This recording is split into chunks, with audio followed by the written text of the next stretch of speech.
Hi, I'm Ajay from Stories & Co, previously known as Stop Press.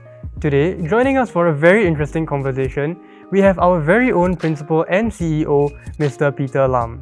Thank you so much for joining us today, Mr. Lam. It's a pleasure, Ajay. Yeah, thanks very much for inviting me. Alright, so the first set of questions I want to ask you have to do with the COVID-19 situation recently. So could you share with us what were your initial thoughts and feelings when the circuit breaker was first announced on the 3rd of April? We were actually pretty prepared because we had, I think since February, we actually were busy preparing to address the challenges that were caused by COVID-19. So during that time, there were a few main considerations that we had.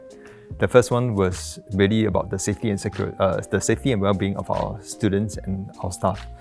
So, which is why even all the way back in, I think, end January or early February, we have already set up the temperature monitoring stations. We have also put in place a lot of the safe management measures even during that time. Second consideration was to ensure that our students' learning are not badly affected by COVID-19. So when the circuit breaker was announced, it was just before the start of the new academic year.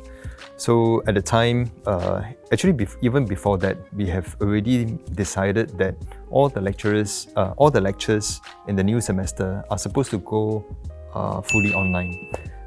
So our lecturers during the semester break, they were actually busy preparing for most of the lessons to be conducted in the online environment. So very deep appreciation to all lecturers who have worked very hard to do that. One aspect of it was the practical and hands-on sessions, because polytechnic education by nature is very hands-on in nature. So for example, like your course CMM, you have a lot of workshops, you have lessons that are conducted in studios, and during home-based learning, you're not able to do so because you're not allowed to come back to campus. So our lecturers actually have to ensure that some of this practical hands-on session can continue to be conducted in a home-based learning environment, so that by the time they come back to campus, this basic skill sets would have already been covered during the home-based learning period. Then when they come back to campus, they can focus on more complicated hands-on sessions that are not possible to be done at home. The third area is really to ensure that our students have the means to do online learning.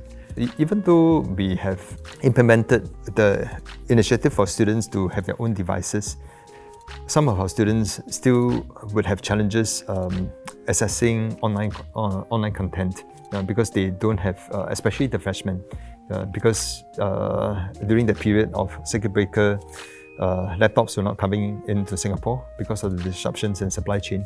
There were actually a lot of companies that came forward, and individuals that came forward to donate laptops for our students.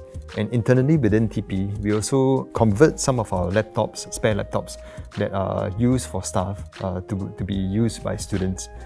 So this were some of the things that we have done to ensure that the students who do not have access to a laptop, they are able to get a laptop or a broadband dongle so that they can do their home-based learning from home. I think the fourth thing that we want to ensure is our students' social-emotional support, because I think a lot of families are experiencing a lot of stresses during this period. Some of our students' parents may have their income stream disrupted because of COVID-19. So we want to make sure that during this period, their social-emotional well-being are being looked after as well. We also try to make sure that there are financial schemes available to look after some of the needs of the students.